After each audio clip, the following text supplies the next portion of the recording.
behaviours and post-traumatic stress disorder, which is what I call this. I've got a couple of horses that I've rehabbed over the years with this kind of situation. There's actually plenty you can do.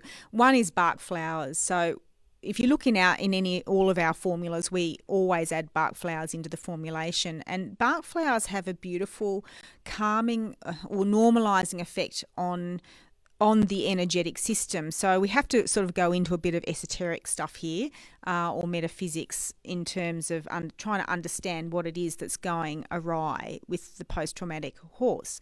So there is a learned behaviour, there is an adrenal response, there's a cascade of hormones, and then you've also got the way the nervous system is coping with that overload of nervous system chemicals. So that overload of nervous system chemicals in a way damages the way that nerve is actually able to function.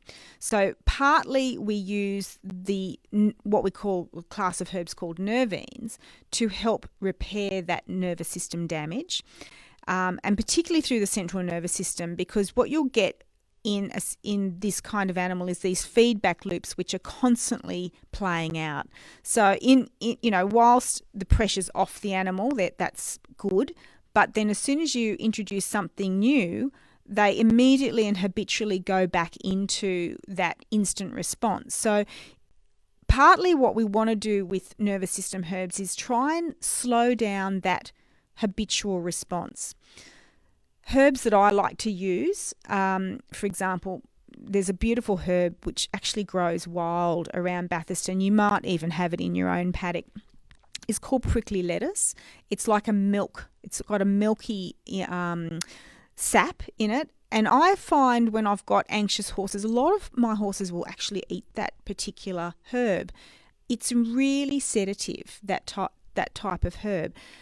With that, a herb like prickly lettuce, you would use something like St. John's wort to actually help repair the myelin sheathing, and also mugwort is another one that will help to improve synaptic connection. Once you've got that settling down, there's nothing wrong with using herbs like valerian, which is antispasmodic. So it stops that, it will help to really relax the muscles. Any animal that's sort of held tight like this, grinding their teeth, for example. I've got a mare at the moment who grinds her teeth. I've only just bought her, and she's a really beautiful mare, but she's obviously got a deep, deep inner stress. And that stress apparently has been there from the get-go. So she's just got this idea that things are stressful. So my aim is to get her chewing softly through the bit, using training techniques, obviously accompanying the herbs, is really, really important. So there are techniques that I like to employ: groundwork, getting the horses, encouraging them to chew the bit, I like the Philippe Carl method is a really good way of doing that. And you do a series of rehabilitation whilst you are using nervines to actually achieve a new neural pathway.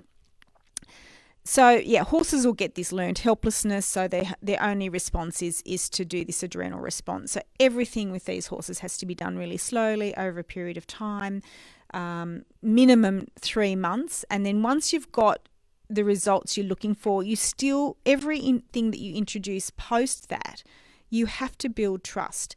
There's plenty of, I've been looking online because I'm obviously riding horses as often as I can, and I'm training as often as I can.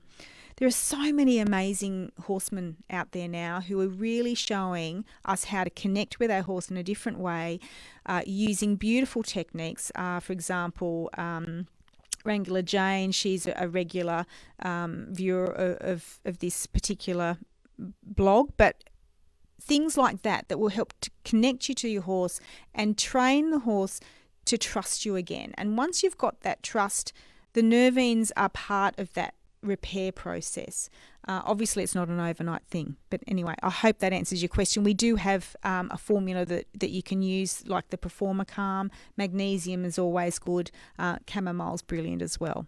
But anyway, we can always talk about more. If you want more information, just give me an email.